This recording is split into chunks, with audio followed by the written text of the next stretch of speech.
Electronic voting मशीनों की शुरुआत पारदर्शी और निष्पक्ष चुनाव कराने की दिशा में एक महत्वपूर्ण कदम है। सन 1977 से 1982 तक पूर्व मुख्य चुनाव आयुक्त रहे श्यामलाल शक्धर ने भारत के चुनाव आयोग को मतपत्र और बक्से से इलेक्ट्रॉनिक वोटिंग मशीन में बदलने में महत्वपूर्ण भूमिका निभाई। इस आमूल-चूल परिवर्तन के कई संभावित कारण थे। शक्धर ने पहले लोकसभा सचिवालय में काम किया था और 1950 के दशक के उत्तरार्ध से सदन की कार्यवाही में इलेक्ट्रॉनिक वोटिंग का उपयोग देखा था। इस अनुभव ने उन्हें यह विश्वास दिलाया कि इलेक्ट्रॉनिक वोटिंग मशीनों का उपयोग आम चुनावों में सुविधाजनक हो सकती है। एक मुद्दा जिसने बदलाव को प्रेरित किया वह बूथ कैप्चरिंग की समस्या थी, जहां हथियारबंद व्यक्ति मतदान केंद्र पर धावा बोल देते थे और किसी विशेष उम्मीदवार के पक्ष में मतपेटी में वोट भर देते थे। 1977 के आम चुनावों में 29 संसदीय निर्वाचन क्षेत्रों में जबरन मतपत्र भरवाए गए। मतपत्र और बक्सों के उपयोग ने तार्किक चुनौतियां भी प्रस्तुत की। प्रत्येक मतदाता के लिए एक मतपत्र की आवश्यकता थी और एक बार की लागत होने के बावजूद स्टील बक्से को नियमित रख रखाव की आवश्यकता थी, जैसे कि जंगरोधी उपचार और पेंटिंग। 1977 में मुख्य चुनाव आयुक्त श्यामलाल शक्धर ने हैदराबाद में electronic corporation of India limited का दौरा किया। उन्होंने सरकारी उपक्रम से चुनाव में इलेक्ट्रॉनिक गैजेट के उपयोग की संभावना तलाशने का आग्रह किया। शक्धर को बूथ कैप्चरिंग की समस्या, मौजूदा वोटिंग पद्धति के साथ तार्किक मुद्दों और लोकसभा में इलेक्ट्रॉनिक वोटिंग के अपने अनुभव के कारण यह बदलाव लाने के लिए प्रेरित हुए थे। 1980 में electronics corporation of India limited ने भारतीय चुनाव आयोग को एक साधारण इलेक्ट्रॉनिक वोटिंग मशीन का प्रोटोटाइप दिया।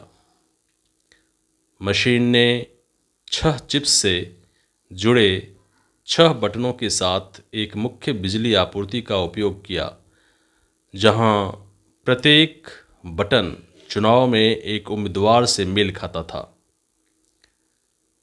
मशीन ने सभी वोटों को रिकॉर्ड किया और ECIL डिज़ाइन ने इसे चुनाव अधिकारियों के सामने रखे नियंत्रण तंत्र से जोड़ा।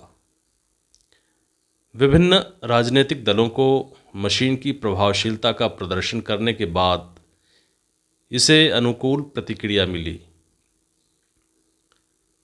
आडवाणी ने सुझाव दिया कि ECI को शहरी, ग्रामीण और आदिवासी क्षेत्रों में मशीन का परीक्षण करना चाहिए, जिसे स्वीकार कर लिया गया और बूथ कैप्चरिंग को मशीन की प्रभावशीलता से अलग मुद्दे के रूप में उल्लेख किया गया।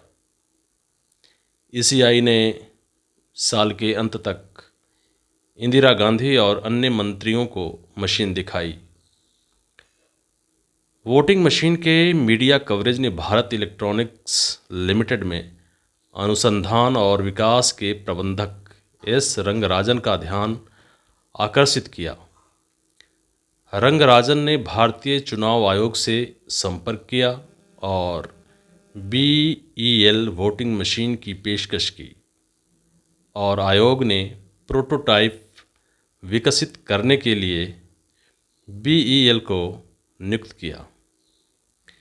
BEL की मशीन को ECIL की मशीन से अलग तरीके से डिज़ाइन किया गया था और इसमें 64 उम्मीदवारों तक की अनुमति थी।